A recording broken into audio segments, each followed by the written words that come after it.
আন্দোলন করছেন, আপনি বুকে হাত দিয়ে বলবেন যে মাননীয় মুখ্যমন্ত্রী মমতা বন্দ্যোপাধ্যায় ছিলেন বলেই আজকে এখনো পর্যন্ত অনেক গরিব মানুষ আছে, তার এখনো ওই রেশনের চালটা নেই, তারা কিন্তু তার সন্তানদেরকে মানুষ করছে। ভাবতে হবে। ধরে বলছে, হ্যাঁ গো তুমি একটু চাল নিয়ে এসো না, বলছে কোনো কাজ নেই, চাল নেই, আমি কোথায় পাবো? বাচ্চাটা খিদের জ্বালায় কাঁদতে কাঁদতে মায়ের কোলে ঘুমিয়ে গেছে। কিন্তু মাননীয় মুখ্যমন্ত্রী মমতা বন্দ্যোপাধ্যায় বিভিন্ন প্রান্তে খুঁজে দেখলেন যে সত্যিকার অসহায় মানুষ, আমার মায়েরা ছটফট করে কাঁদছে, তার সন্তানকে একবেলা এক মুঠো খাওয়ানোর জন্য তারা চোখের জল ফেলছে, কিন্তু কিছু করার নেই, সব দোকানপাট বন্ধ, অর্থনৈতিক কাঠামো ভেঙে পড়েছে। সেখানে মাননীয় মমতা বন্দ্যোপাধ্যায় বললেন, আমি রাস্তায় বেরোনো শুরু করলাম। উনি রাস্তায় বেরিয়ে নিজে হাতে কিন্তু চাল, ডাল, আটা, তেল, সবজি তুলে দিয়েছেন সেই মাননীয় মমতা বন্দ্যোপাধ্যায়, নিজের ঝুঁকি নিয়ে, মৃত্যুর ঝুঁকি নিয়ে। তখন কিন্তু আমরা কেউ বেরোইনি, হাতে গ্লাস লাগিয়েছি, আমরা নাকে মাস্ক লাগিয়েছি, যাতে আমরা জীবনে বেঁচে থাকতে পারি। কিন্তু মাননীয় মমতা বন্দ্যোপাধ্যায় রাস্তায় বেরিয়ে দেখলেন সত্যি অনেক মানুষ হাহাকার, চোখের জল ফেলছে, কাঁদছে, দিদি আমরা খাবো কি? মাননীয় মমতা বন্দ্যোপাধ্যায় বললেন, বাংলার মুখ্যমন্ত্রী আপনারা যেমন সম্মান দিয়েছেন, আমি আজ থেকে রেশনের চালটা ফ্রি করে দিলাম। সবার সেই জায়গায় উৎসবকে একটা অন্য আঙ্গিকে রূপ দিয়েছেন।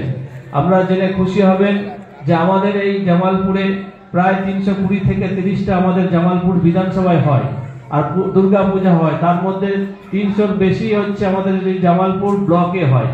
ইতিমধ্যেই আপনারা জানেন যে আমাদের সরকারিভাবে ঘোষিত যে মানে অফিসিয়ালি ভাবে যে অনুদান পেয়েছেন, সেই জায়গায় 265টা পূজা কমিটি, সেই জায়গায় টাকার পরিমাণটা যদি 1,10,000 টাকা হিসাব করেন, সেই জায়গাটা হিসাব করে দেখুন টাকার পরিমাণটা কতটা দাঁড়াচ্ছে। এইভাবে মাননীয় মুখ্যমন্ত্রী পশ্চিমবঙ্গের প্রত্যেকটা দুর্গা পূজা কমিটিকে অনুদান। ধন্যবাদ। সর্বশ্রেষ্ঠ ভোটে লিড দিয়েছিল আমাদের ঝাড়গ্রাম অঞ্চল 5,836 ভোটে।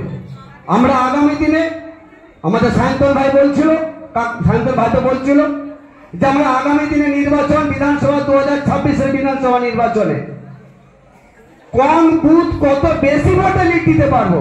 আমরা বিগত প্রত্যেকটা আমরা মিটিং আমরা বলেছি যে আমরা 24টা বুথেই আমরা জিতবো, এটা 100% শিওর।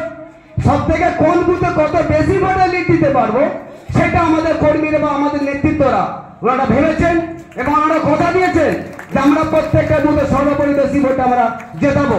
আমাদের ঝাড়গ্রাম অঞ্চলে যে সমস্ত বুথ নেতৃত্ব আছেন বা যে সমস্ত কর্মীরা আছেন, প্রত্যেকেই খুব সুন্দর মানুষের সঙ্গে, সুন্দর প্রত্যেকটা বুথের সঙ্গে সুন্দর মেলবন্ধন রেখেছেন, এই খবর আমরা জানি।